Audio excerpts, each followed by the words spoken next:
આજના આધુનિક યુગમાં નવીનતા અને ટ્રેન્ડ્સનો દબદબો જોવા મળે છે, પરંતુ તેની સાથે સાથે વર્ષો જૂની પરંપરા, હસ્તકલા અને ફેશન ફરી એકવાર લોકોના દિલમાં પોતાની જગ્યા બનાવી રહી છે.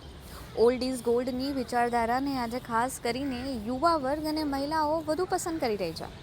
એન્ટિક અને પરંપરાગત વસ્તુઓની વધતી માંગ વચ્ચે આદિવાસી મહિલાઓ પોતાની પેઢી દર પેઢી ચાલતી આવડતને નવી ઓળખ આપી રહી છે.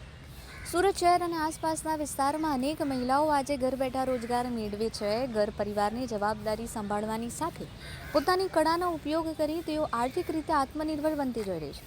ખાસ કરીને અંતરિયાળ વિસ્તારની આદિવાસી મહિલાઓ લગ્ન પ્રસંગો, ઘરગથ્થુ ઉપયોગ અને ડેકોરેશન માટે જૂના જમાનાના ફેબ્રિક અને મોતી વર્કને આધુનિક અંદાજમાં રજૂ કરીને ઘરેથી જ વ્યવસાય કરી રહી છે. રાઠવા, ગામ મારું કનલવા, તાલુકો કવાંટ, છોટાઉદેપુર જિલ્લો. આદિવાસી में हमारे हाड़ी કહેવાય. આજે સરકાર में આપણે અમે કહેવાય કે મોતી કામ સેટ કહેવાય અને અમારે આદિવાસી में હાડી કહેવાય. અમારા બાપ દાદાથી પહેલેથી અમારું આ ઘરેણું કહેવાય. પહેરતા એ લગ્ન પ્રસંગ હાટ બજાર હોય તે અમારે પહેરતા. અમારે ગરીબ લોકોને કઈ સોનું ચાંદી નહીં, તે એવી રીતે અમારા બાપ દાદાથી આ જાળવી રાખ્યું છે. બસીબેન રાઠવા પણ આ જ પ્રકારની વસ્તુઓ બનાવે છે. વધતી માંગને ધ્યાનમાં રાખીને આ વર્ષે તેઓએ મોતીમાંથી વિવિધ ટ્રેન્ડી ડિઝાઇન તૈયાર કરી છે. લગ્ન સિઝન દરમિયાન મહિલાઓમાં મોતીથી બનેલી જ્વેલરીની માંગ નોંધપાત્ર રીતે વધતી હોય છે.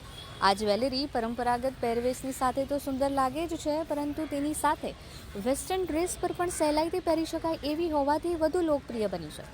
સૌથી મહત્વની વાત તો એ છે કે આ જ્વેલરી એકવાર પહેર્યા બાદ ફરીથી ઉપયોગમાં લઈ શકાય છે.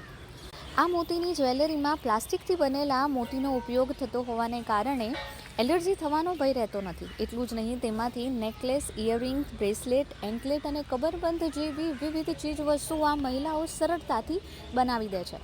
ઉલ્લેખનીય બાબત તો એ છે કે આ માટે તેઓ મોબાઈલનો ઉપયોગ કરતા નથી. તેઓ તેમની સમજ શક્તિથી જે ડિઝાઇન તૈયાર થાય છે તેને કંડારી દે છે. હવે જેવું જેવું દેખે મગજમાં આવે એવું ભણાવીએ, પણ ભણ્યા નથી.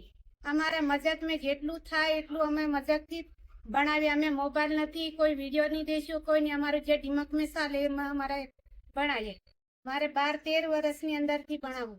જે આવે એનું પૂરું કરવાનું, ધન પૂરું કરવાનું, ખાવા પીવાનું બધું એમાંથી કરવાનું. બીજી મજૂરી કરવા એટલે એનો હિસાબ અમારે પાસે નથી. 10,000, 7,000, કોઈ 10,000 નું એ જેવો ગ્રાહક હોય એવું થાય.